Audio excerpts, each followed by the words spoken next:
Hello, everybody, and welcome back to the 3DO Experience, the 3DO retrospective podcast, where we talk about all things 3DO, the 3DO company, the console, and everything in between. I am Bill, and this is Threk. How you doing, Threk? Well, Bill, as our video listeners or our video watchers can see, I have a new camera angle because I bought a second screen. So I'm doing fucking great. I've stepped into the 21st century. How are you? I'm doing good. Had another wonderful day of work where I stood behind a machine and pretended to work for most of the day. You know, classic.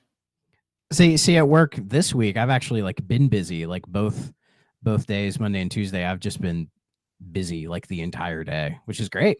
I prefer that. People ask me how I like my new job, and I'm like, it's great because I'm busy most of the time, and people leave me alone. It's great. I'm kind of a ghost there.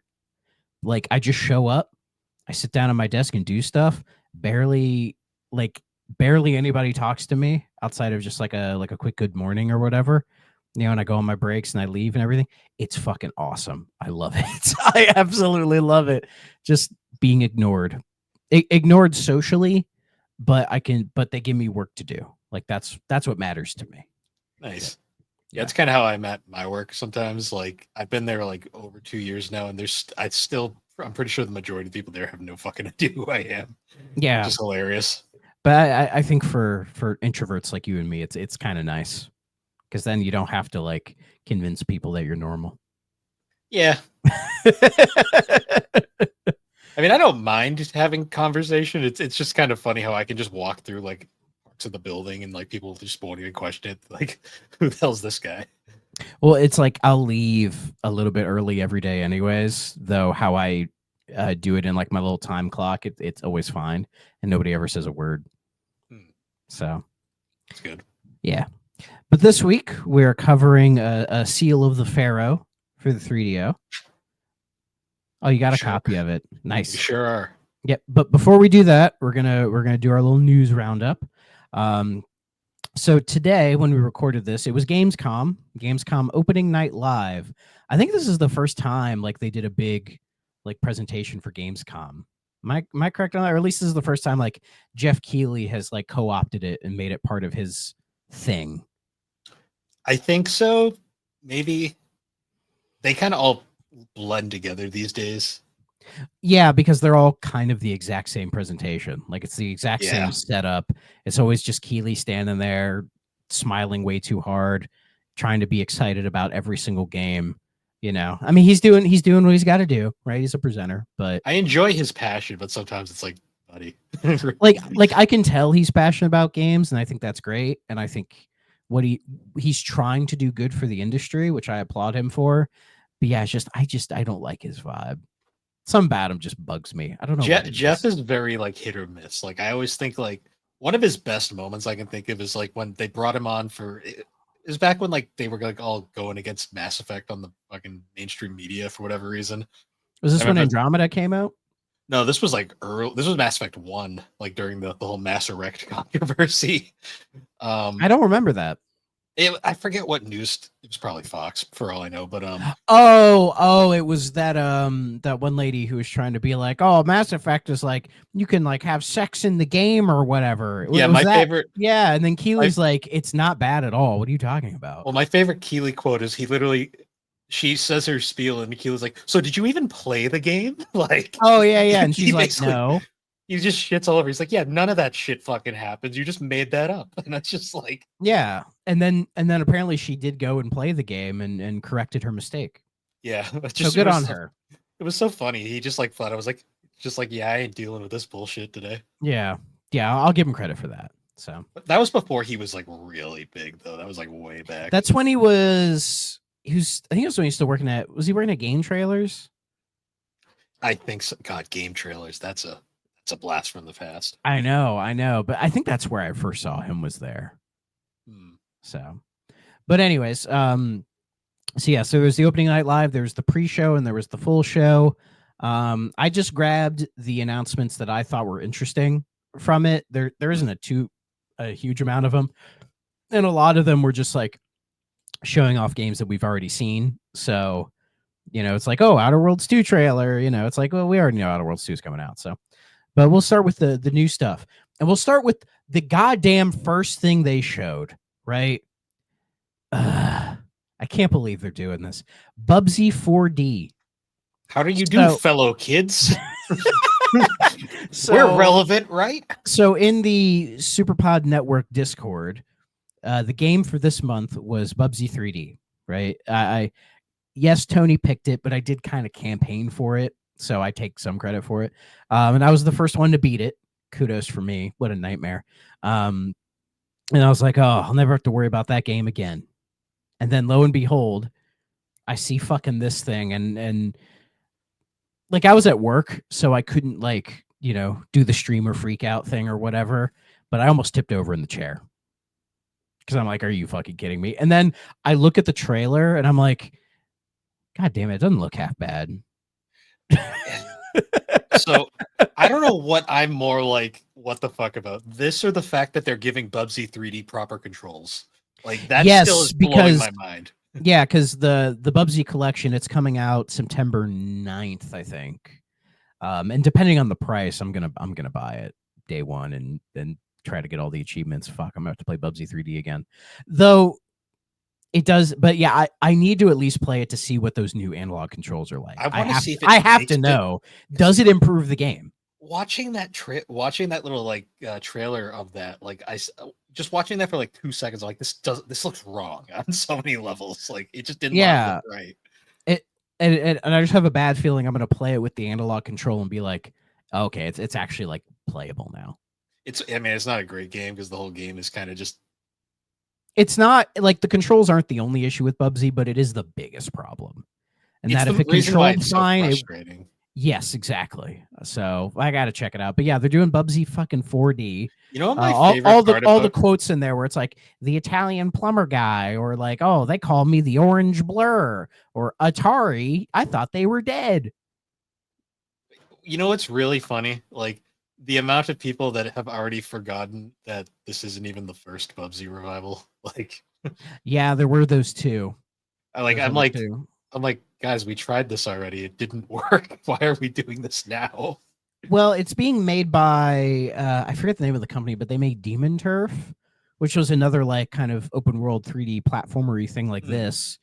It didn't get like the best reviews, but people were like generally okay with it. It was like a 6, 7 kind of a game, out of 10. So I'm thinking if this game is like that same quality, it's probably going to be the best Bubsy game ever made. I mean, to to be fair, like Paws on Fire, it's just Bit Trip Runner, so it's really not bad. Yeah, And but you should just play the Bit Trip Runner at that point. that other one they made, like the one that Black Forest Games Wooly made, Wooly Strikes Back.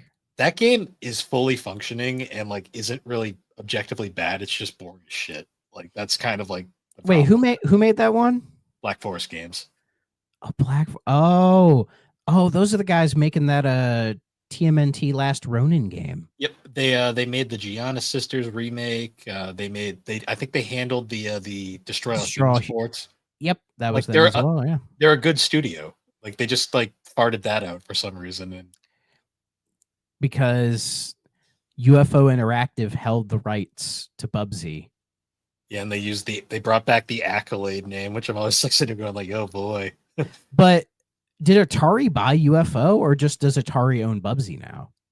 I wonder if the rights just kind of defaulted over. And well, actually, Or no, maybe it was Limited Run bought them. so Does Atari own Limited Run?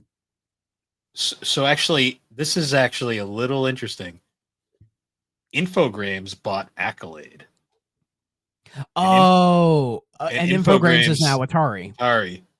So maybe they just licensed it out for that previous thing, and then now they just defaulted back to them. Maybe, I don't know.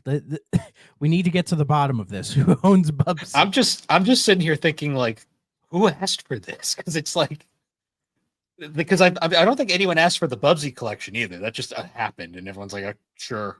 Yeah, why not? It'll be interesting to play that because I've only played a little bit of Bubsy 1 and I hated it. And then I've beaten Bubsy 3D and I hated that more.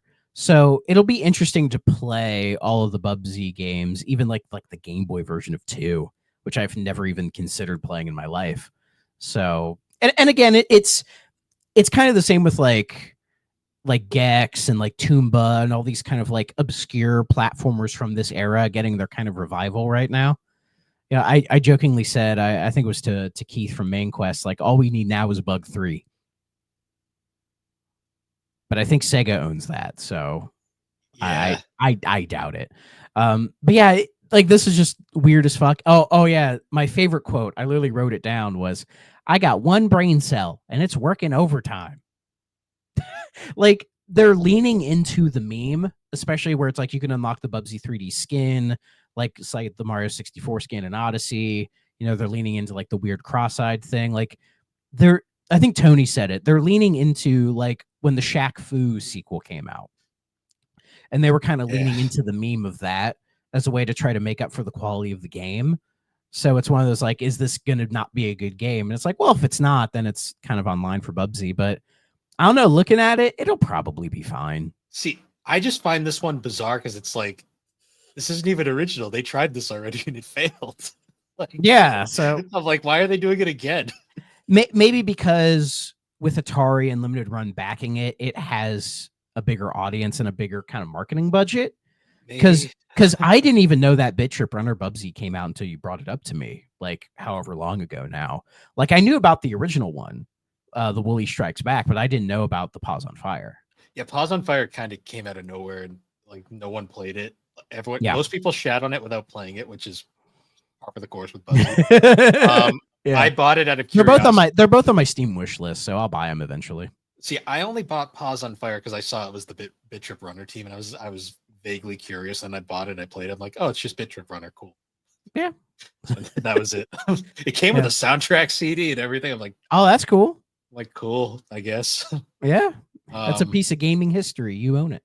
the funniest comment I saw regarding this was someone commented, "We get a fourth Bubsy before we get Spyro 4."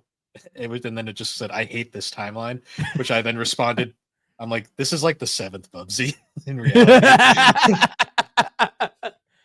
And also, the Spyro 4 is kind of secretly, not so secretly, being the project that Toys for Bob is working on for Microsoft. We also already have So Spyro 4. It's called Enter the Dragonfly, but we don't talk about that game. but it's so entertaining. It's the To 06. watch other people play it, not to play for yourself. You can beat it in 2 seconds if you know the right glitch to exploit. But yeah, Bubsy 4D, it doesn't have a release date. My guess is it'll come out next year. I'm not gonna lie. When I saw it, I thought it was an April Fool's joke, like an early April Fool's joke. No, see, I saw an April Fool's joke. It was in, I think it was Jake from Press B to Cancel posted something in his about like a Superman 64 remake. And I was watching the video, and at first I was like, this is fake. This isn't real. And then it kept going, and I'm like, oh no, is this actually fucking real? And then by the end of it, I was like, oh no, this is fake. But like it tricked me for a split second. I'm like, no way. There's no way they would actually. And also, they wouldn't call it Superman 64. Warner Brothers wouldn't sanction this. Come on. Also, the game was never technically called Superman 64, but that's I know. We don't have to get into that minutia, do we? no. But anyways, the next game, actually, I thought this was interesting. I did not know this existed.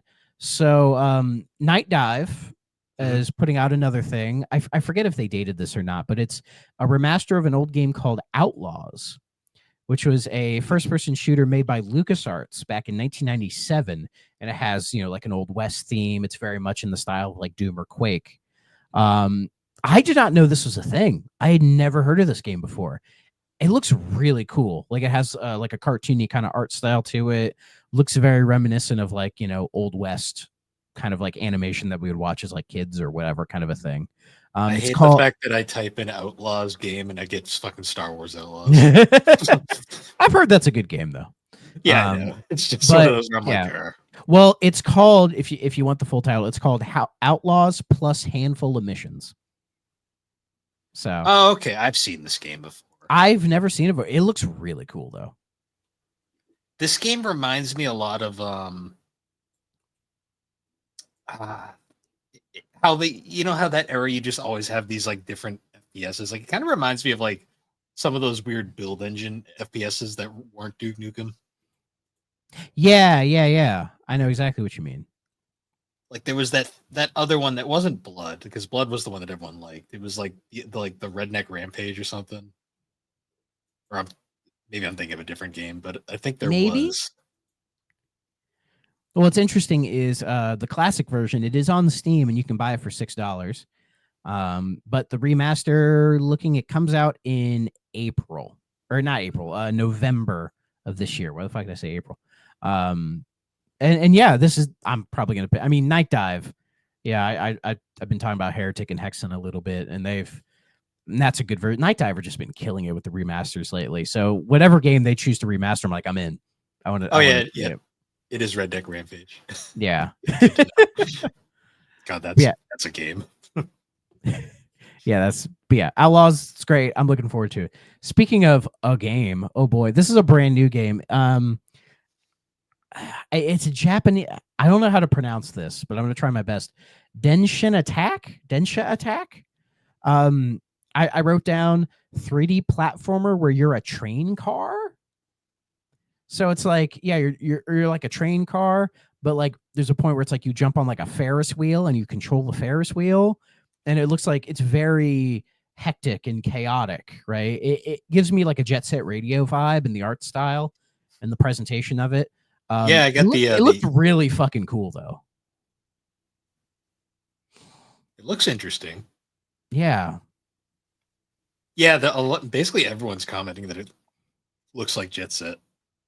Yeah. It just has that vibe to it, and the game just looks incredibly chaotic, which could either be really good or really bad. Who knows? But see, when you first said Japanese-looking game where person plays his train car, I was meaning like, is this like Drive Girls? No, Bill, this is not Drive Girls. But yeah, that game looks cool. I'll keep an eye on that one. The next game was Routine, which when I saw Routine, my first thought was, there's no way they're announcing Alien Isolation 2 already. I mean, they are working on it, but I was like, there's no way they have a trailer for it already. But no, it's an original game. It's called Routine. It just looks like Alien Isolation, like the same retro 70s sci-fi look. You're roaming around a spaceship all by yourself, being chased by some unknown entity. So, I mean, again, it looks cool. If it's better than Alien Isolation, then it'll be good. Because I've tried Alien Isolation a couple times. I cannot get into that game, like at all. The most notable thing I see here is that Mick Gordon's doing the soundtrack. That's cool. Glad he's still getting work. Also, the publisher's name is Raw Fury, and that's just awesome. Raw Thrills, but different. But yeah, that game looks interesting, so I'll keep an eye on that one. I mean, Sonic Racing's already been announced; it's coming out. But they had a big cross promotion with this one because they're emphasizing the cross promo stuff. This one is funny. They're putting Pac-Man in it. Cool. So they're doing a cross promotion with Pac-Man where I guess he'll have like his own like track, and he could race and all that stuff. And what's funny is now Pac-Man is the only character to be in a Mario and a Sonic racing game, because he was also in the arcade version of Mario Kart. Kart GP, I believe. And I have physically sat in that cabinet and played it, and I played Pac-Man, of course. So yeah, so now Pac-Man has been in both of those. Talk about crossing barriers, right?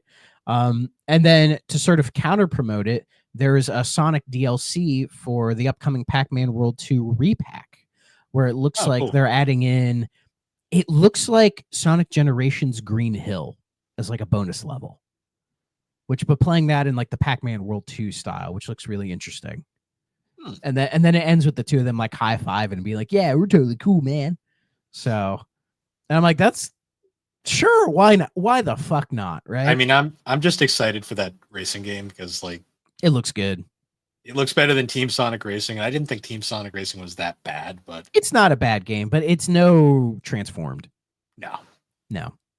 So, and I believe that has an open network test coming up pretty soon, or it might be out now. So I'm gonna see if I can get into it because I would like to mess around with it a little bit.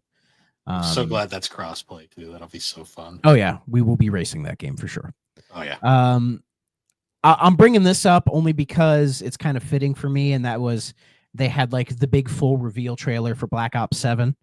I mean, it'd already been announced prior, but here they're like, to me, it looks like they're trying to do more of like the Infinite Warfare, Black Ops 3 type stuff, where they have like jetpacks and robots, and it's more kind of looking a little bit more in the future, which I know that was not a very popular era of Call of Duty. So, Wasn't but it looks popular like for Battlefield either. So no, but it looks like they're trying to bring that back to a certain degree. And I believe that as far as the story goes, I think it's a direct sequel to Black Ops 2 as well. But of course, I'm not that far yet in the series, so I can't give you all the details on that. Stay tuned for the Thrack Ops episode, whatever, when we get to Black Ops 2. And then we could talk about that there. So, but I just figured I'd bring that up. Another big one is this game. I'd seen it leaked before, but now it's real. It is Lego Batman: Legacy of the Dark Knight. it looks kind of good. So this is basically what Traveler's Tales has been working on after Skywalker Saga. I initially heard they were doing a Lego Harry Potter game where they were going to put everything into one, which would make sense. But no, they're doing Lego Batman: Legacy of the Dark Knight. I think it's based on like the movies. I think it wasn't. It wasn't. I was getting. Yeah, it wasn't clear because it's not. It's not going to be Skywalker Saga where they put all the Batman games together. They kind of can't do that because they're not really cohesive. And then, of course, they bring in all the other DC heroes for 2 and 3, so that kind of creates a mess. And then there was the DC Villains game, whatever, right? So, but it looks like it's taking cues from particularly the Nolan movies, because you get the what was the Batmobile called in those? Was it the Tumbler or the tank or whatever? The Tumbler, yeah, the Tumbler's in there. Like there's the whole thing with the Bane saying, "I was born in the dark." They do that whole thing. There are obvious Arkham influences, like when you do the scan of the room, or when you do the little bat symbol of the explosive gel. Like obvious Arkham influences there. I think it's going to be like a big open world Batman-y kind of game. But yeah, it does look really good. I'm really interested in it because I know some people were kind of iffy on Skywalker Saga because it was them just kind of retreading old ground that they had already done. They retreaded old ground and did it worse somehow. Yeah, to be fair, this could be kind of the same, but it looks a little bit more original compared to what they had done previously with the Batman games, where they kind of just became DC games. So, I mean, we'll see. Yeah. I think it's coming out next year. I'll keep an eye on it. It does look really good. Yeah, I mean, I like me some Batman, so be sure to check that out. Yeah, so I'll keep an eye on that. Some other things I thought were interesting is a game called Void Breaker. It looks like this like real stylistic kind of first-person shootery kind of game. It's already out on Game Pass. I tried to download it, but it wasn't there. So my guess is it'll probably be there tomorrow, so I can give it a try. It looks interesting to me. There's a game called Zero Parades. So this is the next game from Zaum, who were the development team for Disco Elysium. But I know if I'm correct on this, a lot of the original members of Disco Elysium left and formed their own studio where they're working on something else. Is that right? Maybe. I'm not super. I enjoyed Disco Elysium for what it was, but I didn't get super into it like a lot of people did. Okay.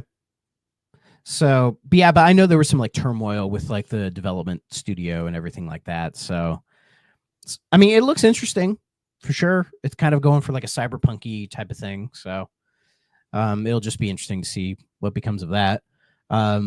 This game, I don't know. This game looked like it would maybe be a U game, Bill, called Neverness to Everness. And the only thing I put down was anime racing game, where it's basically like Neverness to Everness. And I think the name. And it looks like it's like an anime racing game, but it's focused on like Japan, like street racing. But it's all like a bunch of like one of the characters straight up looks like a U from Persona 4. But I saw it, I'm like, interesting. The problem with Gamescom and a lot of these Jeff Keighley things that I've noticed is they'll show off like a Japanesey weeby looking game, that could be like an RPG or something. I'm like, oh, that looks interesting. And then it'll say like, oh, beta test or coming to phones, or like, it's some like fucking Genshin Impact type thing. And then I'm like, pass, fucking Yeah. pass. I don't want to play those kind of games. The thing that kind of concerns me here is that it's listed primarily as Android, iOS, and then Windows and PS5 are kind of just tacked on. So it might be another one of those, like a gotcha kind Yeah. of game. That's a shame. It's developed by Hada Studio. Ooh, Alrighty. oh boy.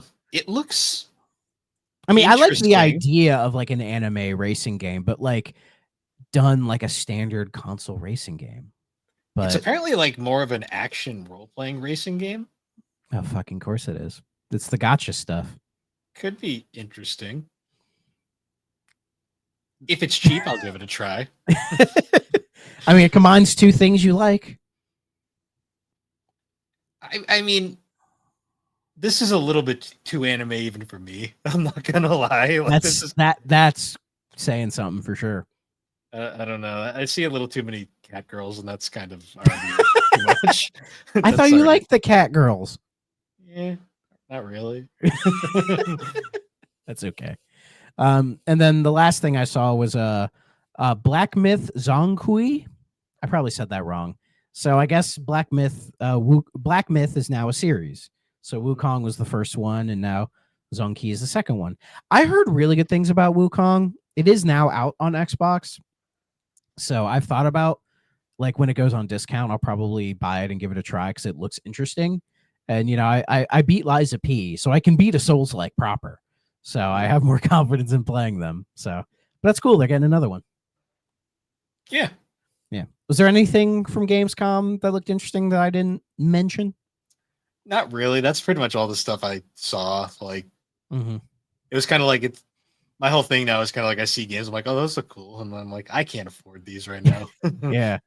I mean, they had a whole thing for Resident Evil Requiem, which looks cool, but it's like, I mean, we're kind of sold on it's Resident Evil, so yeah, everyone's gonna buy it. So. Exactly. People were flipping when they saw it. So, and then some other new stuff I saw.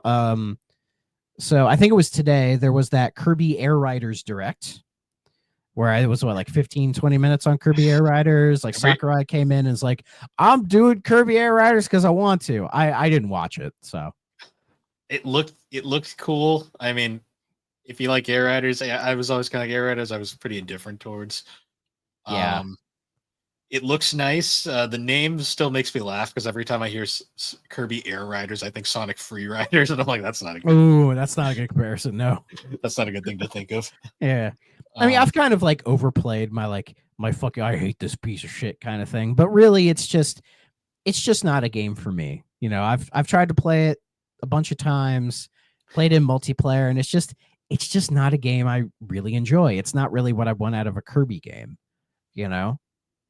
It's another case of like where it's like Nintendo, make a new F-Zero for the love of God. Like, yeah, they'll make Mario Kart, they'll make another Kirby racing game, but they can't bother to make a new F-Zero. Like, what the actual fuck? I have no ideas. Can't think of anything. I think that's Miyamoto's literal like excuse every time. Yeah. Like for some reason he's like, oh, I have to do something new with it. And it's like, but you just regurgitate Mario forever and ever, and that's fine. Also, he didn't even make the last F-Zero. He just farmed it off to Sega, and they did a better fucking job. Amusement Vision. Fucking bangers, right? Yep. I don't know. What happened to Amusement Vision? Oh yeah, they're making Yakuza now. Good for them. Yeah, they're RGG Studio. They're making Virtua Fighter. And Monkey Ball. Apparently they made the Monkey Ball games. Yeah, they made Monkey Ball. Of course, they're doing Like a Dragon. They're working on, I think, Stranger Than Heaven. That's like their new IP that looks Yakuza, but I'm curious to how it's going to be different. It might be different in the same way like the Lost Judgment games are different, where it's like kinda, but also kinda not really. But Yakuza, who cares? Different. People will eat the Yakuza slop until they die, so it's fine, right? Yes. But yeah, Kirby Air Riders, it's coming out in November.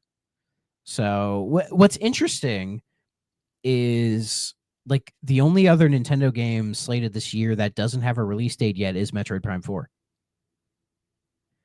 I don't think it's going to get delayed out of the year. Some people speculate that. I don't think so. it could just be a case of they're waiting for like the September direct to be like, oh, it's out in like 2 weeks, which they've done with Metroid before. They have.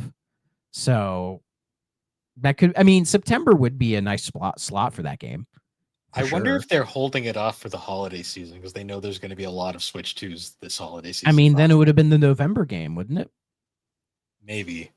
We'll have to Or see. or is it going to be like in that weird, like, because if you want to be a holiday game, they usually put it in November because then people have a bunch of time to get it before Christmas, right? But when you slot it into December, it might be weird. I So I don't don't know know. because I always think of like I remember like every now and then you'll sometimes like do a random slot and it'll just hit for whatever reason. Like Yeah. I always remember Fire Emblem Awakening was like one of those famous games where like it was just like thrown out in this really weird time slot, and it happened to be at a point where all the 3DS owners were like, "We have nothing to play." Oh, Fire Emblem! I've heard that's interesting. Let's try this game, and it ended up being this massive success. Yeah.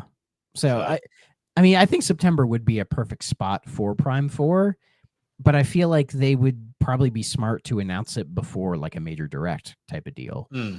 So, I mean, hey, it's Nintendo. Like next week, they could drop a trailer and be for Prime 4 and be like, it's out September 22 or whatever. Go play it. Because So now October, go buy it. yeah, because October has Pokemon Legends EA.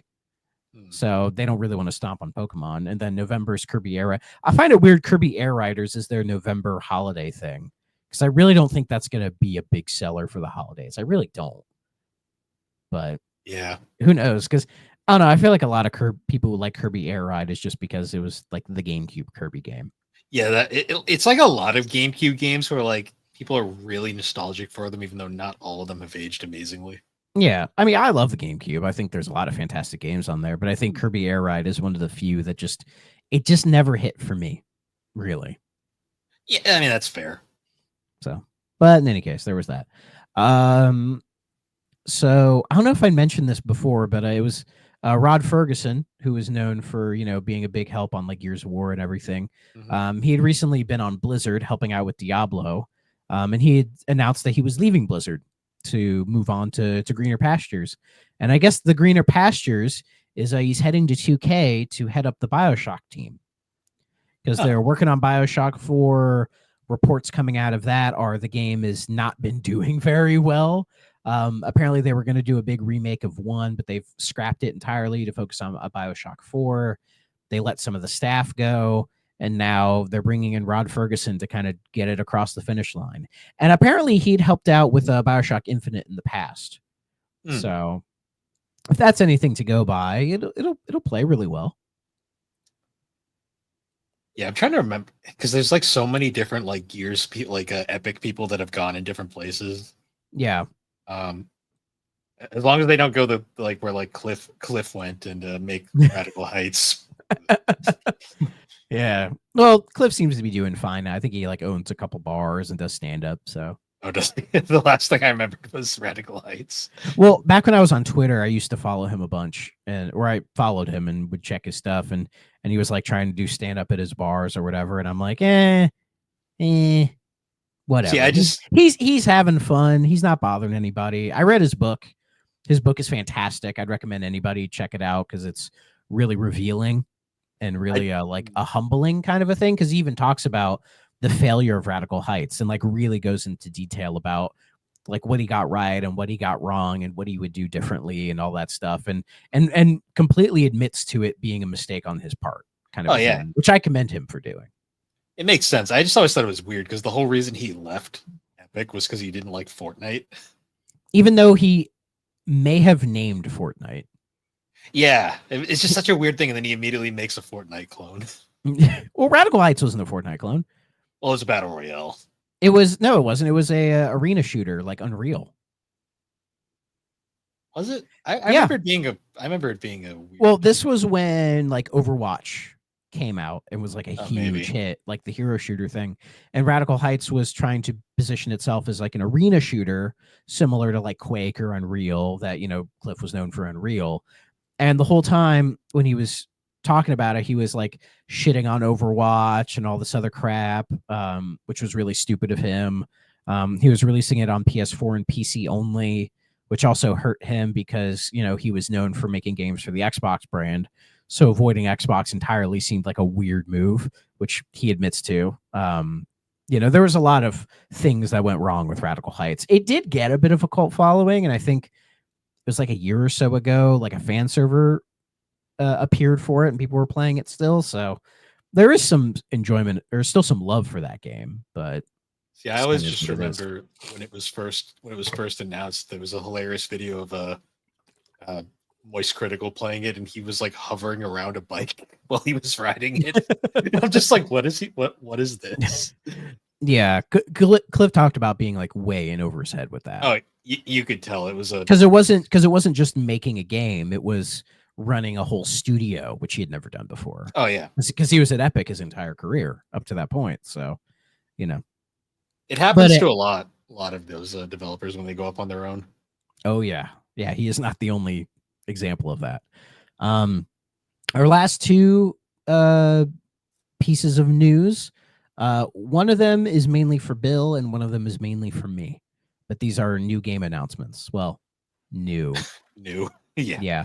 So the first one, I think it was leaked a couple days ago, but it formally got announced, and that was the Tales of Xillia remaster coming out October 31st as part of the Tales of Remastered project, because I think it's this year is the 30th anniversary of the Tales series.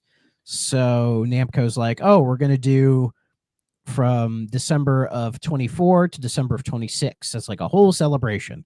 And we're doing it by remastering a bunch of games. They did Symphonia, which I think was before that, I think. Yes, Symphonia was, well, if you count the Vesperia remaster as the first one, they did that. That was 2019, I think. Yeah, that one was big just because they were finally giving us the PS3 version over here. Yeah. Then we got Symphonia, Symphonia was kind of a bad start because that was the laziest port ever made. Yeah, and it's such a beloved game in the series. Depending on who you ask, the Tales fans are weird like that. Yeah, I think it's like general consensus the favorite. It's the most iconic, I'd say. Yes. Yeah, I think that's the right thing to say. Yeah. Because I think Vesperia is also equally a fan favorite in a lot of ways, but it doesn't get the same icon. Status. I think Vesperia is like, you could I think Symphonia is like the casual Tales fans' favorite game, and then Vesperia is like when you're starting to ask like the true fans or the more hardcore fans their favorite, and you'll hear Vesperia come up a lot. Yeah, you'll hear when you talk to the hardcore fans, you'll hear like Abyss, Graces, Vesperia. It could go into that Grace, and even Xillia. I've heard a lot of people praise Xillia. Xillia was like the big triumph for a lot of like longtime Tales fans, because I know a lot of Tales fans ended up getting shafted a bit when Vesperia came out, because a lot of them went PS3 thinking that's where the series was going to go, and then surprise, it's on Xbox. And we never got the PS3 version. A lot of Tales fans were still salty about that. Yeah. Fun fact: I bought my 360 just to play Vesperia. That doesn't surprise me. I've heard plenty stories of RPG lovers buying a 360 just to play those handful of games. I paid more for my copy of Vesperia than I did for the 360. That the state of the 360 at the time. But what year was that? 2010? It was 2014, the year the one came out, and Microsoft immediately just said fuck the 360. It was like, I mean, it was still getting games up to like 2015. Oh yeah, but they dropped support for it, like the consoles pretty quickly. Pretty quickly. It was more GameStop just had a shit ton of trade-ins, and they were like, "What do we do with all these fucking things?" Yeah, that was the time. I mean, you can still find 360s everywhere. Oh yeah, it's like PS2s. You just trip over them on the side of the road. There's so many of them. Exactly. But Xillia was a big anniversary game. I think it was like the 15th anniversary of the series at the time it came out. It was a huge game, like so the big PS3 game, Blu-ray disc. Although I still think Abyss is technically the longest Tales game. The series is weird, but it was a cool game. It's notably the first time you got to play as a female protagonist, which is really cool. Yeah, it does the dual protagonist thing, right? Yep, Jude and Mila. They're both kind of, their stories are both basically the same, but It was cool playing as a female pro tag. I mean, because we wouldn't really get a true one until Berseria a few years later.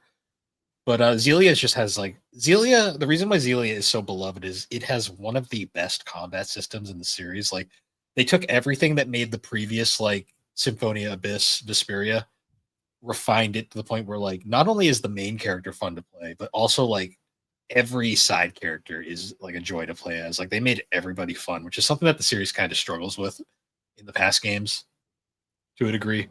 Mm-hmm. And there was just a bunch of cool mechanics. It's honestly a really cool game. It's kind of a shame that two was not included with this, but that's probably for later down the line. Just because two had a lot of it was very much a continuation of the game with a lot of improvements and story stuff. Like, isn't two just like a full on like it is a sequel, but it's also like its own full game. Oh yeah, it's like legitimately just the next Tales game they made, but they just made a sequel to the previous one rather than doing a new thing. Because I remember it might have been like a year or so ago, like before the Graces remaster got unveiled. I think it was like some random like ratings board had like a rating for Tales of Xillia remaster on Switch. And if I'm remembering correctly, which I could not be, it said 1 and 2, but it could just be a case of they're probably going. My guess is if they're doing Xillia 1, they'll probably do Xillia 2. Because I It think it makes just makes sense. sense. Yeah. So that might be the one they do. Maybe not next year, but maybe like 6 months from now. They'll be like, oh, here's Xillia 2. Sorry. Yeah, because I remember when Graces got announced, the general consensus, because everyone thought it was going to be Zelia, and then when it was Graces, everyone was just kind of like, "Oh, well, that's cool, I guess." Yeah. Because I think the one people really want is Abyss. Yeah, Abyss is such a weird game in the series because a lot of people love it, but it also has a lot of people who dislike it. Yeah. It's a very interesting entry in the series. But if anything, you'd probably argue that's the one that would benefit the most from like a proper remaster because it did get that 3DS one, but that's a long time ago now, and it kind of Yeah, flew under the radar. It's kind of like Dragon Quest VIII, where that was also a PS2 RPG that got a 3DS remake, and in many ways that remake is better, but it's not really like a definitive version of that game. And I think it would benefit from like a modern proper remaster. And with Namco being more open to doing these Tales remasters, I mean, it says to me, because I mean, they're talking about like how they're doing this 2-year thing as like a celebration of the series, and they're doing this remastered project. But I can't imagine the remastered project is just going to be Graces and then both Xillia games. I can't imagine. I mean, they've already done Symphonia as well, and there's still probably a handful more they could do. Like, and I think Abyss would be one of like them. or like Berseria could be another one. or all the Tales games that never left Japan. I don't think they're doing those. No, but we can hope. I, God damn I, it! I I think some of those are a little too old and archaic for people to appreciate, unfortunately. Because Yeah, Symphonia was kind of like the beginning of the Tales series for a lot of people, including myself. And that's kind of like what people associate Tales with. Like I've tried going back and playing Fantasia, and I'm like, no, I can't do I for 95, it's great, but I think Star Ocean aged better. it did. Destiny is the one that's more interesting, in all honesty. Fantasia Yeah. is kind of rough. Fantasia was such a weird developed game that half the team left and made Tri-Ace. Yeah, yeah, and we got Star Ocean out of it, so Yep. yeah. But yeah, the City remaster, I mean, it's cool. I mean, I would like to play more Tales games. It's just they're long games, and I struggle with playing RPGs in general. They're So they're long games and they are cliche storms like you wouldn't I believe. mean, that doesn't bother me. It's Well, just it doesn't it's bother just me either, but some it's people just a, have a it's just a pacing thing. Like, I mean, we've teased it before. Me playing this guy, Tales of Asperia, which we might be doing later this year. Hint, hint. And that's the thing. What I've played of this game is fucking great. I love it. I love the characters. I like the story. I love the combat. mm, It's just I get busy with all this different podcasting shit I'm doing along with just real life stuff, and so it's easy for me to put down RPGs oh because I'm yeah. like, yeah, it's a long game, whatever, right? It's easy for me to do that, but Yes. that's just me. So, but yeah, maybe I'll get to Zillia in like 2030, and we're still be waiting for the Abyss remaster at that point. They'll give us fucking Legendia before they give us this. Is that the one people don't like? Legendia is the black sheep of the series in a lot of ways. Okay. All right. Well, speaking of black sheep, Shenmue 3 is back in the news. Yeah. It's getting an enhanced edition. Woo. So if you've already bought the PS4 and the PC version, it'll get upgraded to that. But this enhanced edition is also coming to the Xbox and the Switch as well. I forgot it was never on Xbox. Or Nintendo at all, because Sega didn't publish it. They licensed it out to Yu Suzuki to make the new one, and then I think it was Deep Silver published it originally, but now it's being published by Inti Creates or whatever. Okay. The Galgun people, yay! Hold on. let me get this right, because if I'm gonna be a Shenmue boy, I need to get my facts straight. In Games. Oh, sorry, in Games, yes. Not the Galgun people. Sorry, yeah, but developed by EaseNet, which is the studio Yu Suzuki. Yu Suzuki's. And when this came out, he also talked about wanting to just still do Shenmue 4. I don't know, but end the goddamn story, please. It's supposed to be like 7 chapters, dude. Though to be fair, I think with 3 he crammed. I think with 2 and 3 he crammed like a bunch of them into the one game. But this enhanced edition, it'll have, better graphics, performance, 4K texture uplift, support for DLSS, FSR upscaling. I like this. An increase in the number of NPCs populating the village to make it feel more alive. A classic camera mode inspired by Shenmue 1 and 2. Sure. Am I gonna have to hold the right trigger to run? I would be fine. I'd actually be okay with that. Gameplay tweaks, including, quote, optional stamina system adjustments, health restoration before fights, and reduced money barriers for smoother progression. Why not? The ability to skip cutscenes and conversations. You couldn't do that in the original. And an expanded QTE timing window. And also menu and UX enhancement stuff. They didn't give a release date for it, though. Last time I checked, they didn't. Yeah, Shenmue 3 is a rough game, so I'm kind of actually... I mean, the Shenmue games are kind of rough in general, and I say that as somebody who loves the Shenmue games. 1 and 2 get a pass for the time they came out. 3 had no excuse. Oh, yeah. Shenmue 1, I think, is an amazingly forward-thinking game that was crushed by a more forward-thinking game that came out like a year later called Grand Theft Auto 3, and it kind of like buried what Shenmue was trying to do. And then by the time Shenmue 2 came out, I mean, it came out on the Dreamcast, I think it was like 01, 02, but then hit the Xbox in 03, 04-ish time, and it was already dated by that point. Yeah. And I've played a bit of Shenmue 2. I mean, it's just more Shenmue. I've beaten 1. I kind of want to replay through 1, and like to play through 2 properly before I get to this 3. I mean, the 1 and 2 HD, you can find them for like dirt cheap, so... and I believe everybody should play Shenmue 1. Shenmue 1 is it's a jank game, but it's like one of those jank games that you really should try out. It's full of charm. It has all the charm. It has that Sega charm to it. It's got a vibe. Like there is a vibe. It's got a Shenmue. Vibe. Yeah. And I like the vibe. You don't even have to follow the story. There's just something interesting about chilling as Ryu in like 80s Japan. Just walking around. Yeah, getting the soda from a soda machine and going to the arcade. And I think this was this like the first game where like Sega put their like old games in a new game? A part of me wants to say no, because I feel like they've done it before, but it's definitely one of the most iconic. Yeah. And as I always say, Shenmue walked so Yakuza could run. Yeah, although they have way better. Yes, but they both have very similar structures to them. It's just I think Shenmue was trying to emphasize more like serious storytelling and trying to portray itself in a more like cinematic type of a way, whereas Yakuza is just like, what if we are weird? Yakuza and weird worked out better. See, Yakuza realized real fast that it's like being serious is dumb. Just make this a fucking comedy. Well, the main story is serious. The main story in a Yakuza game is serious. It's just full of all the weird, silly shit also. You Oh know. yeah, I mean Yakuza has a serious plot line, but like the games are fucking comedies. Like Oh yeah. Yakuza Like Zero is one of the funniest games I've ever played. I think the best way to say it is Shenmue is pretentious. Yakuza is not pretentious. Yakuza is very willing to make fun of itself, which is kind of the Yes, appeal.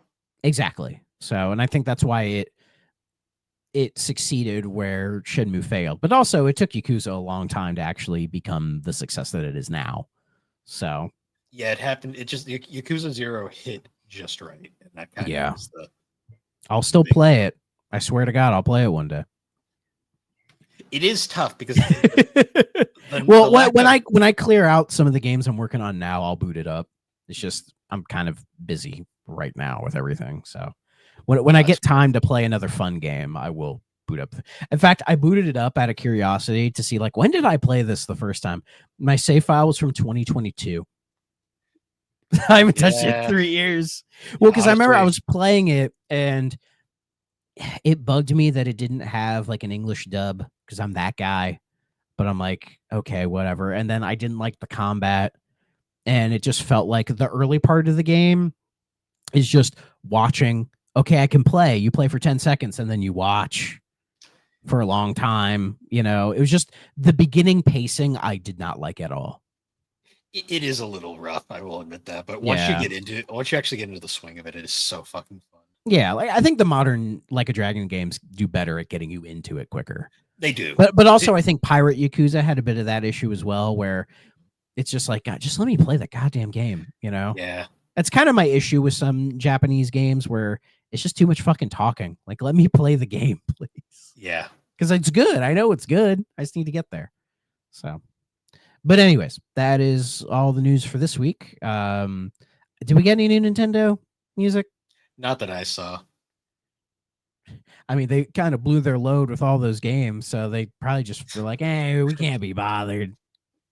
Yeah, those 4 sound effects in that one tennis game really took it out of it. And all 3 Pilot Wing games. Whew. Yeah. So, Oh, they did drop some of the Kirby Air Rider stuff early. oh, cool. Sure. I mean, honestly, I'm surprised they haven't done that with other Switch 2 games.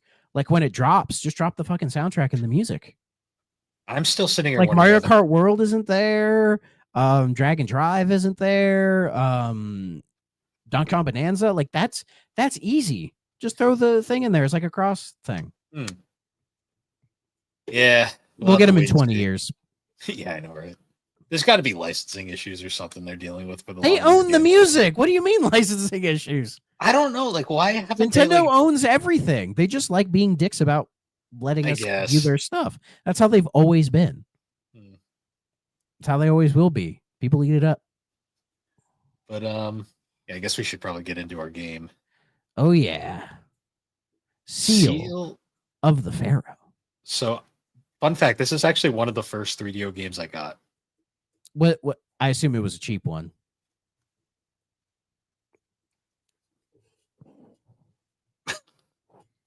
Yeah, that's cheap. Yeah, from a good from a Audio listeners, he got it at a Goodwill for $1.99. Yeah. Every time I've gone to a Goodwill, when I look in like the CD and DVD stuff, I'm like, maybe there's a video game in here. Let me see. Never. No, they're smart Never now. seen one. They know what they have now. Well, they don't even section them off anymore. Unless they're Yeah. just putting them on the auction, because Goodwill has like an online auction website like eBay, where I know they put some of the bigger stuff on there. Yeah. So, Seal of the Pharaoh. This is a game. That's one way to put it. Yeah. It's I mean, technically it's very much a game. it's technically the first RPG we're covering for the system. Is it? Yeah, I think so. Oh. I mean, there wasn't a lot of them on here, so. No, and this is probably the strangest one. So in Japan, it's called Virtual Quest Pharaoh no Fuin. We're no Fuin. Yeah, it's also like the developer for it is kind of interesting. So it was developed by System Seicom, Mm-hmm. who is a developer that apparently still exists, maybe, um, or not. It's very hard to tell by this list of games. It, it's weird with like certain Japanese studios. They'll like barely do anything, but they still exist. Like Treasure. Yeah, Treasure haven't made a yeah. new game in like 10 plus years, and yet they're still around. I mean, they'll occasionally like, oh, here's like shit, what is it was like here's like Ikaruga for Switch or whatever. And it's just like, oh, okay, they're still around, but they don't like do anything. Like I was looking at their game list of games they made, and like the only one that immediately caught my attention was they actually did the Saturn port of Gale Racer, or Rad Mobile as it's known in the arcades, which is famously the first appearance of Sonic the Hedgehog. Believe it or Oh, not, okay. That's it's cool. the it's that racing game where he's the keychain. Yeah, I've seen that. I've seen that clip Um, before. I mean, they also did Mansion of Hidden Souls. they made a game called Deep Fear for the Saturn, which I've never heard of, and this cover is Deep Fear. What? oh, I it never feel like. came out in the U.S. That's why. Hold on. Deep Fear. Hold on. Deep Fear. Sega Saturn. Oh yeah, I've seen this cover before. It's basically Resident Evil on a boat. Oh, so it's Carrier. Okay. Let's see. Set on the underwater Big Table Research Facility in the Pacific Ocean, the player controls John Mayer, but spelled like a mayor of a city, as an unknown infection begins transforming the facility staff into hostile mutants. John explores the Big Table. I am the table, gathering items and resources while fighting enemies and looking for a way to escape the facility. So it's like an underwater Bioshock, but zombies. But yeah, I've seen this game before. It came out in Japan and Europe, but They never came also out here. made they also made a game called Lunacy or Toriko, as it's known in Europe. Oh, that's not a Um, lunar game. no, no. It's it is it's like the seventh guest apparently. Oh, I don't like the Seventh Guest. It looks like D It, from this images I'm yeah, seeing. yeah. The dude is like a third eye or whatever. And yeah, then Mansion of Hidden Souls, which I Oh have god, heard of before on the Sega CD and the Saturn. I think it's like similar to this, like well, it just as an adventure video game, so yeah. maybe it's not at all. Yeah, they made a lot of stuff. Most of it never left Japan. Apparently, they also helped on Blue Stinger, supposedly. Hell yeah. Not sure how much is. That's what Moby Games says. I don't know how much to trust that. Um, yeah, but they made this game, and Well, according to this, it says they sell electronic. They left the video game business in 1998, and then I guess they just sell like electronic devices, whatever that means. Maybe they just sell Japanese computers. oh, I don't okay. know. Who knows? Um, so you know it's a great sign when you go to the Wikipedia page and under synopsis and development, they're just blank.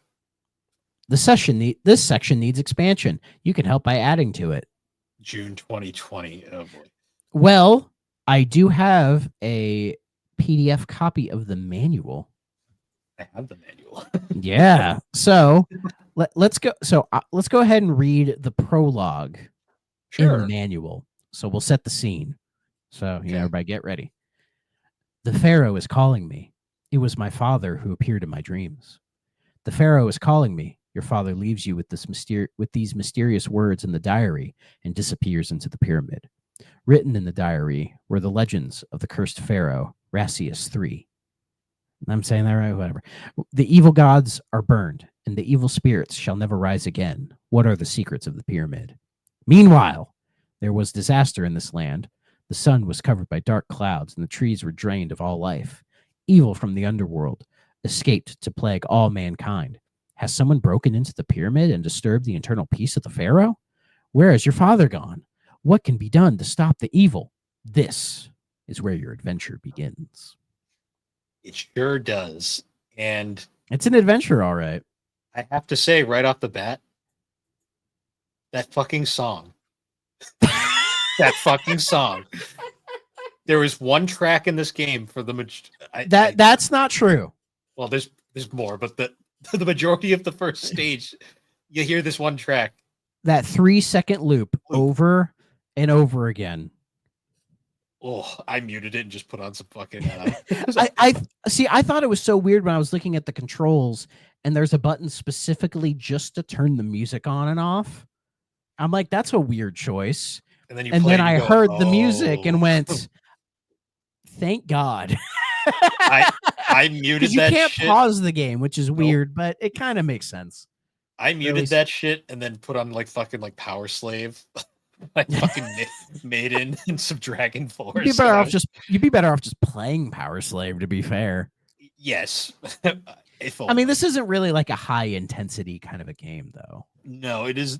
So this game's a dungeon crawler, like a very early dungeon crawler. Yes, a first person dungeon crawler, a la Shining in the Darkness, Etrian Odyssey, although not as fun. King's Field. Yeah. Shin Megami Tensei. Oh yeah. I forgot they were the first Persona. Yeah. If only this game had School Days in it. Oh, it'd be a. Could you imagine? Only this game had. Though School Days, that was in the PSP remake of one. It wasn't in the original, right? No, the original game's soundtrack is something. Yeah. But Persona. I fucking love School Days. Anyway. Revelations Persona is its own rabbit hole of weirdness. But yeah. So basically, it's a first person dungeon crawler where like the plot is your dad disappears into the pyramid and you have to go down there and find him, basically. All the while you're talking to like the spirit of your father that's like this weird orange asterisk with eyeballs. He pops out of the floor every now and then and goes, "Help. You need this thing." And you're like, "Okay, sure. Could you tell me where it is?" "No, I gotta fuck off." Like, where are you going? Why are you like honestly, this game could have used a Navi, and your dad being Navi would have been perfect. And then like Rassius 3, I'm pretty sure that was a real Pharaoh. What like he occasionally appears as like a 3D monstrosity. Like, I think you're ready to take out this weird evil thing, and then you take out the weird evil thing. Like, what the fuck, man? Personally, I like Flamey. Did you meet Flamey? Flamey. Which one was that? This guy. That's your dad. Oh right. Yeah. Yeah. I was like, wait, Flame. Yeah. He looks like an orange asterisk to me. Oh, sorry. I was thinking of the random face for a minute that pops up out of the ground every now and then. Oh, where he's like, if you had a map, it would be much easier. And I'm like, I have the map, you son of a bitch. Shut up. Yeah. No, I love Flamey because Flamey's advice is always so fucking obtuse. Like, like my favorite is like, fire is weak to water. Like, thanks. Sure. Thanks for sharing. I thought it was the opposite, but whatever. Pokemon rules, whatever. So you know what's kind of cool? The manual just has fucking maps to the dungeons. Yes, and oh my god, lifesaver. Because when I started playing it, and you go down to the first level, and then so basically how you navigate it is it's all like it's like turn-based weirdly, where you can only go like one step at a time. And then at every step is like it'll stop, and then like say an enemy will pop up or like an item depending on where you are, right? I mean, and you can hold the button to just kind of go through or whatever, but like it's one of those very old dungeon crawlers, as we had mentioned, or even say the dungeons in the original Phantasy Star. Yes. Where there's no map at all, and you just kind of have to figure it out, right? Like you could draw it on the grid paper if you're that kind of person. But for me, I'm just like, fuck that. I'm not going to do that shit. I don't have time. So having the maps in the manual is really a big game changer. Even when the game gives you maps, the problem I had was it didn't really, it doesn't have a little icon being like, you're right here. Yeah. So it kind of makes the maps pointless because then you just have to kind of guess where you are anyway. But it's easier to have the map in the manual. So when you're playing the game, you can refer to be like, okay, I'm here. That kind of a thing. Yeah, this game is very like you can tell it's one of the first of its kind in a Yeah, lot of ways. that they probably played, like Shining in the Darkness or whatever, and wanted to do something with it, but embrace the 3D graphics of the 3DO to try to make something a little bit more unique. And then going for the Egyptian aesthetic, which I fucking love. I love when games Hmm. do that, like the aforementioned Power Slave, Assassin's Creed Origins, Sphinx and the Cursed Mummy, like all that stuff. I love the Egyptian theme in video games. I always think it looks really Like cool. I like the enemy designs. Like I think the actual like all the little like characters you run into throughout this game are very unique. I think Yeah, it's more just the actual like because you're gonna see a lot of pyramid. Like it's gonna be it's not the most impressive 3D you'll ever see in a game. yeah, Um, but the enemy designs are very colorful and make up for it. Weirdly enough, yeah, because S- you get like your slime, your typical slime character, and then you get like these like evil crickets. yeah, they pop up. Like my favorite is that weird like mushroom looking thing that looks like the like gyroids from like Animal Crossing. Oh yeah, yeah, it's like a sand punching bag, Yeah, I'm like a always like mushroom head. Yeah, I always very. see these things. It's just weird. Oh Um, yeah, I also have to say like this cover is nothing like what the game actually is. yeah. Show that cover to the camera. It's like it's a random Pharaoh looking man with a dinosaur chicken thing Yeah, popping because in. you look at the cover on like of the long box, and it's much more accurate Yes. to what the game actually is. Um, and yeah, like much like other dungeon crawlers and RPGs of this era, it doesn't tell you jack shit unless you have the No. manual at all. It's a manual game. Like you need it like kind of resting on your lap as you're playing the game because you have like it's so weird. You can turn the status like off and on, like your health and the enemy's health off and on. But why would you turn it off? Yeah, I know. It's Like like ever. There's like nothing ever shows up where that would be blocking it. It doesn't make any sense. yeah, it's like it's weird too because like the combat itself, I had no issues with. Like it is a very simple It RPG. it's basically like a mystery dungeon. You just mash the attack button to win. Yeah, it's very much like I didn't run into a problem and I didn't beat the game because I got really bored after a while, but Me too, actually. I got to like I think I got to the fourth floor. Like I'd beaten the second boss, Mhm. and somehow I got turned around and got completely lost. I totally lost track of where I was. And I was just like, okay, fuck it. I'm not I'm going to bother trying to figure it out again. so I got like apparently really close to the end. I was definitely on the fourth floor. At some point, I got to a point and I just fell asleep playing the game. I was like, because I played this late That's at night, sealing the Pharaoh right there, and getting in I that was like playing sarcophagus. it, and then the next thing I knew it was like a couple hours later, and the 3DO was still on. I was like, oh shit. I'm like, I think I got enough for our review. Yeah, yeah. But yeah, like the combat, it's just mystery dungeon where you just mash A. It feels like it's almost. I hate to use the term ATB, but it's like you can just kind of mash the attack button, and a lot of times you'll get in 2 hits before the enemy can get in a hit. Yeah. But it seems like it varies because like those like fucking dogs, like when you first find the dogs, they're fucking insanely difficult, right? Mm. But one thing the game does I think is actually really interesting and good is the more you use your weapons, the better you get at them.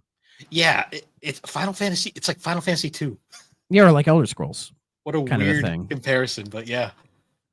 Um, One of the good things about FF2. But it makes sense in like a game like this, mm, right? Where it's like, the more I don't use the club, I just throw the club icon at the enemy and that seems to hit them. Or when you get it's like the knife or the sword and it like in your inventory it's sideways and then when you use it it's sideways.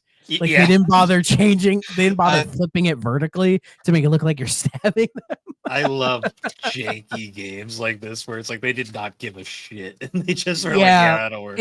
it does come off a little bit lazy, and like I was able to get the axe, and for some reason when you use the axe, the animation it looks like it's being thrown at you, like you're not throwing it at Yeah. the enemy. It really strange, but but that's the thing. It works.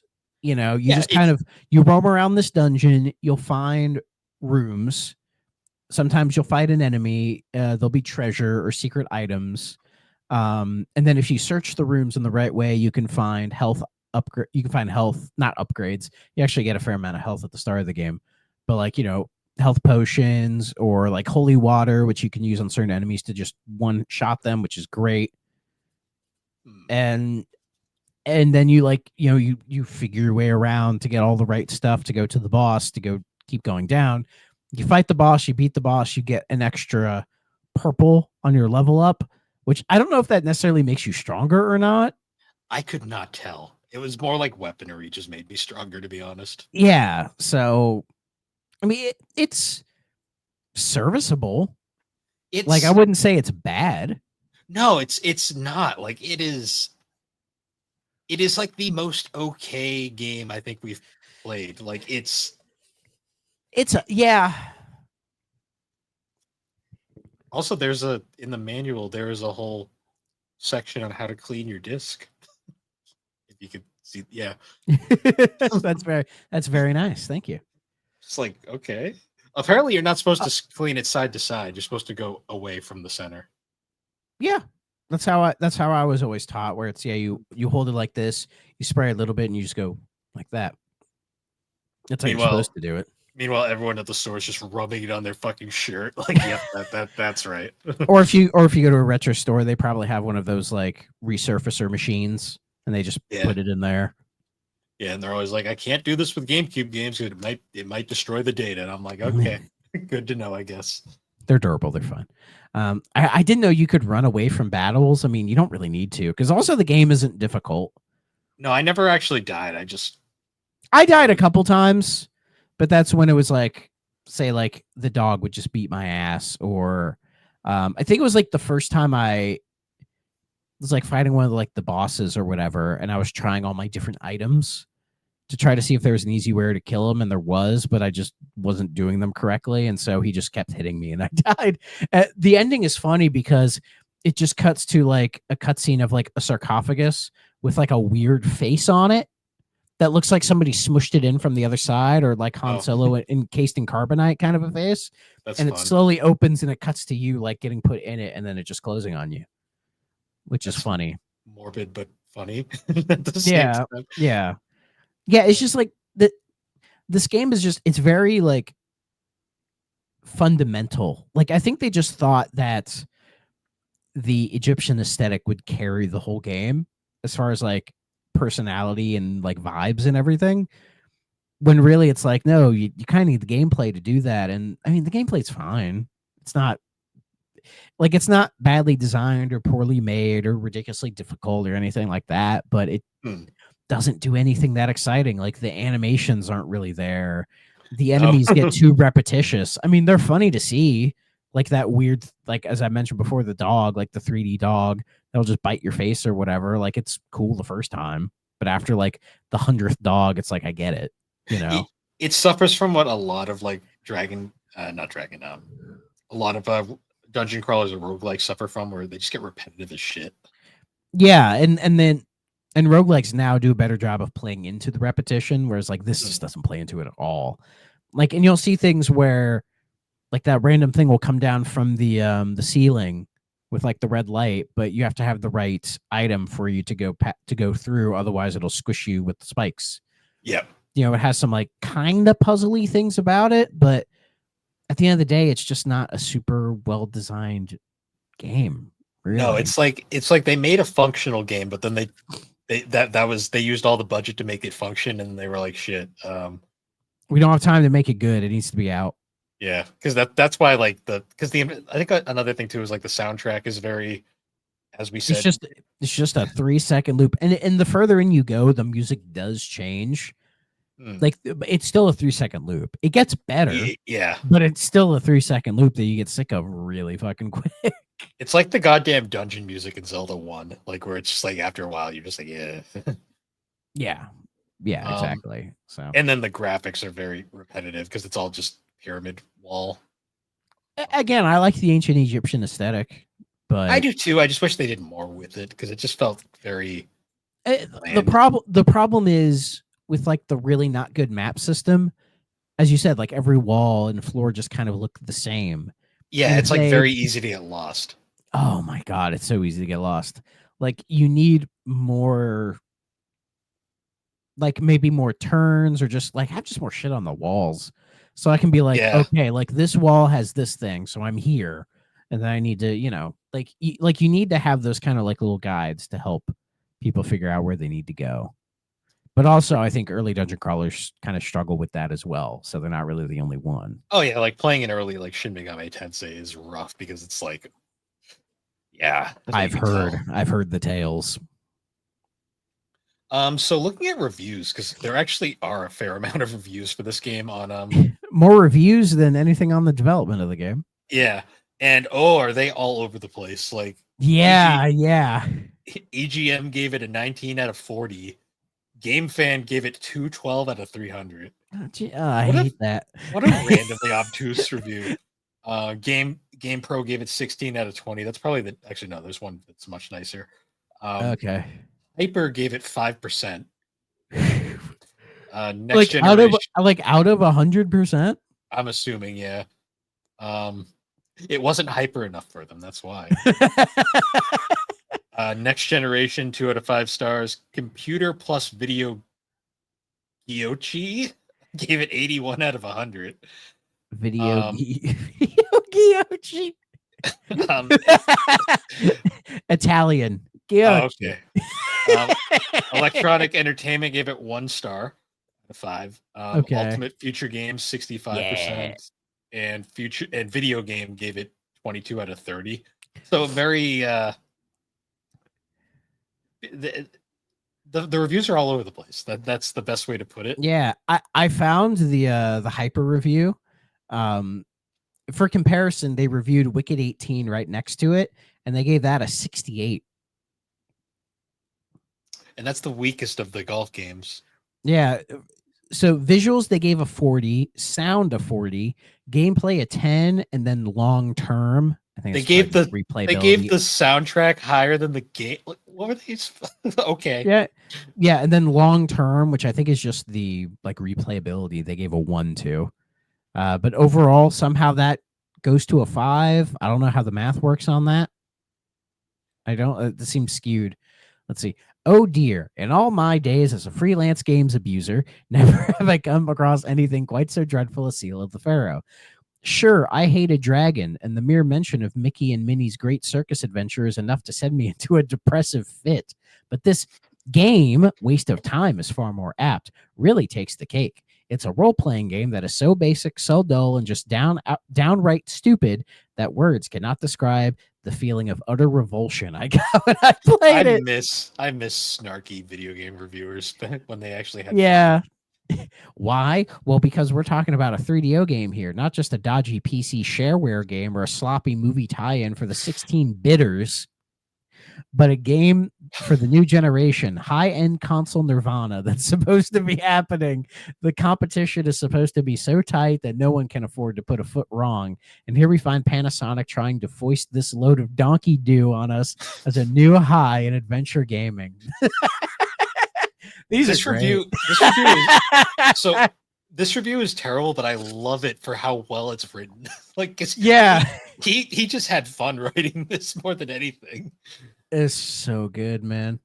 I need to see where he talks about the sound. I'm trying to find it.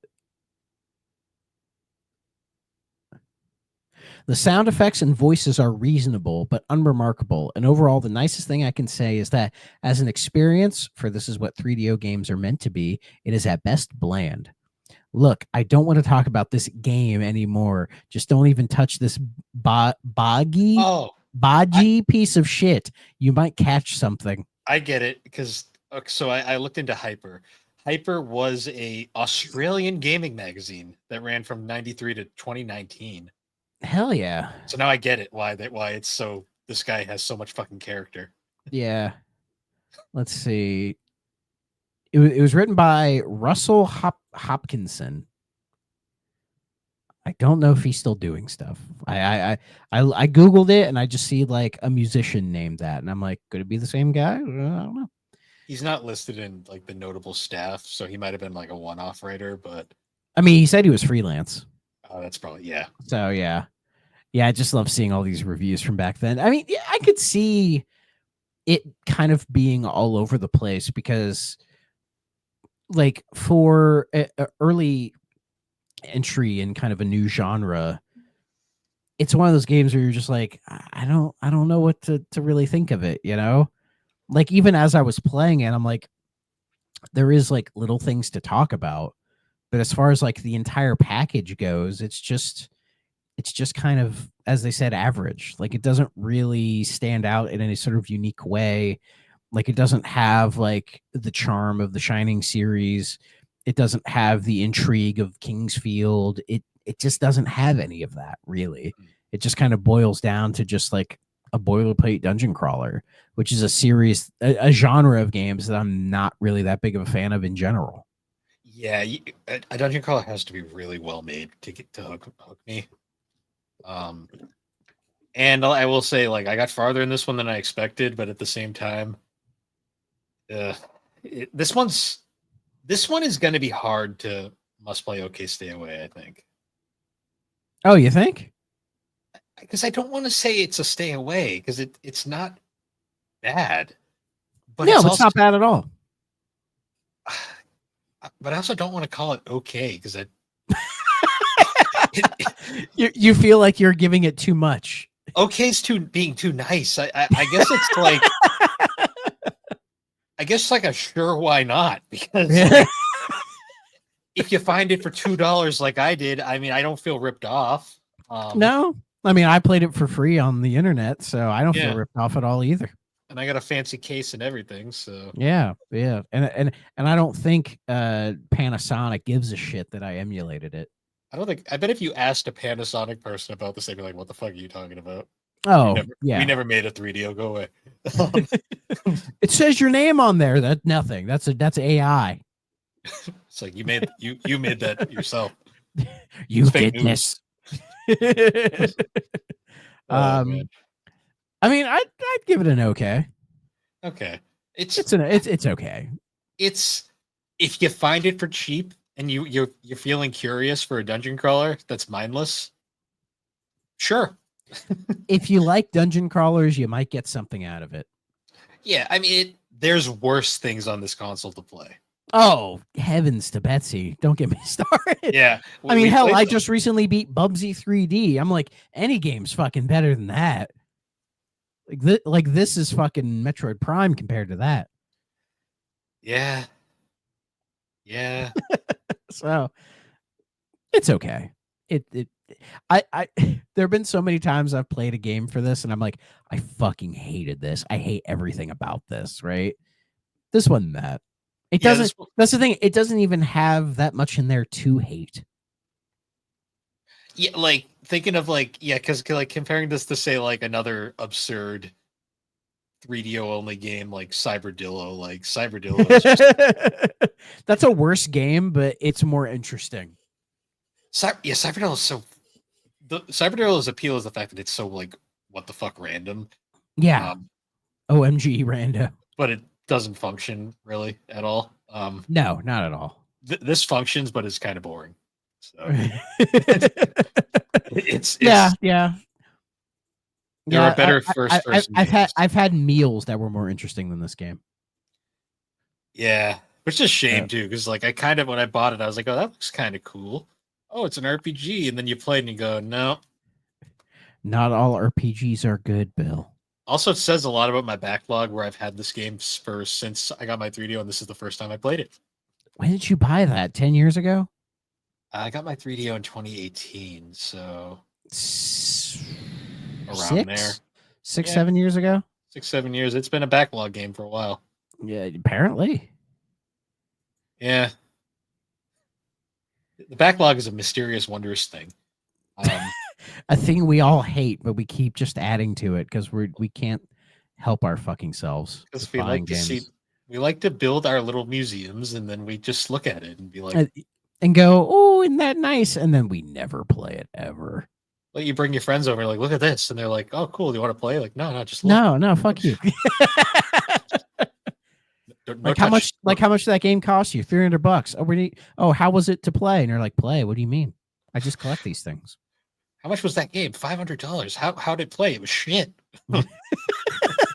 Why was it $500? Because some dude on the internet said it was good. I don't know. Yeah. Some fat dude with a beard said it was cool. I'm like, okay. He has 10 million subs. He wouldn't lie to me. Metal Jesus wouldn't lie to me. Sorry. It's hard. It's hard to I hate didn't mean to Metal throw Jesus. strays. I didn't mean to throw strays at Metal Jesus. I think he's a lovely man. That's kind of the thing with Metal Jesus. It's like you get annoyed by this stuff, and then you actually watch it, and you're like, he's such a nice guy. Like, how can you hate him? He he's just kind of blissfully unaware, I think. Yeah, unfortunately, it is what it is. But hey, credit to him. He's able to be that, which is kind of impressive when you think about it. Yeah, I mean, hey, he's liked my Blue Sky posts every now and then. Oh, really? Yeah, I got a Metal Jesus like once, and I was like, oh, that's cool. Hell Came yeah, out of man. nowhere, but I was like, sure. Dude, you should have got him on the show. Yeah, I don't think DMing him would have gotten anywhere.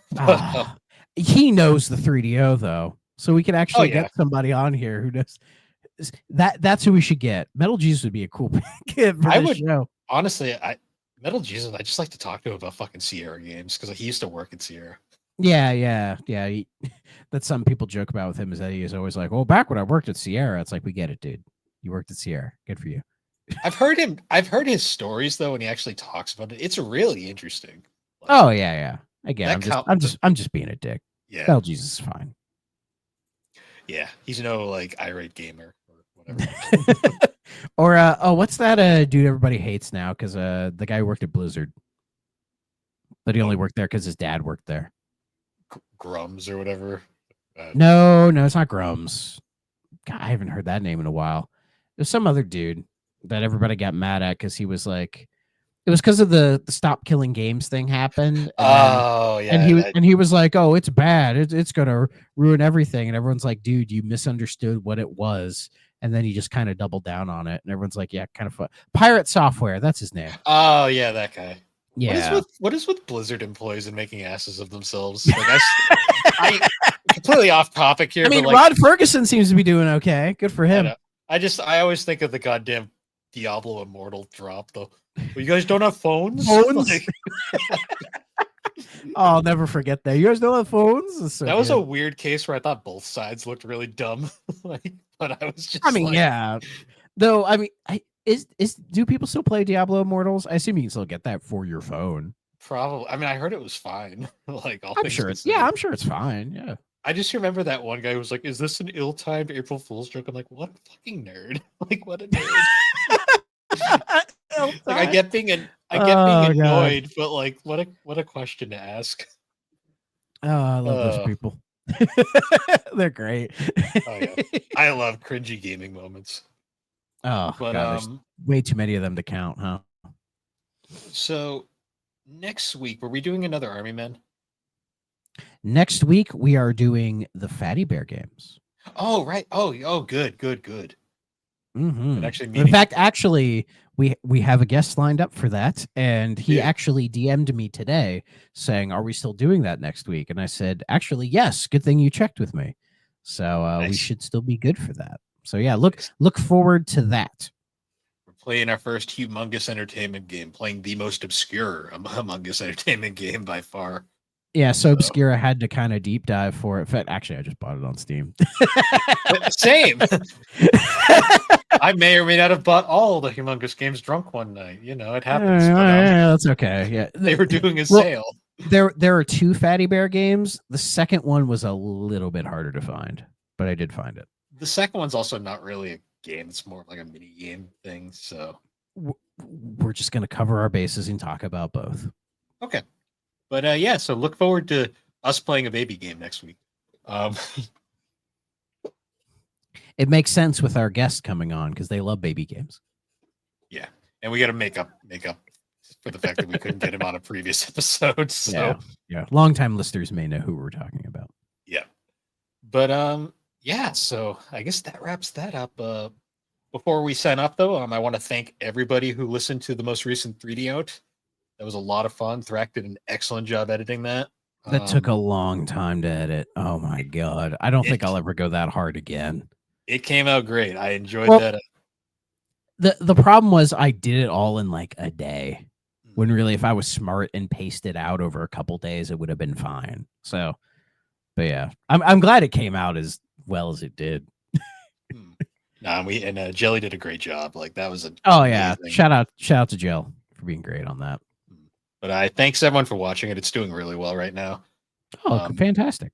And for anyone who hasn't seen it, check out our most recent 3DO. We talked about Sonic.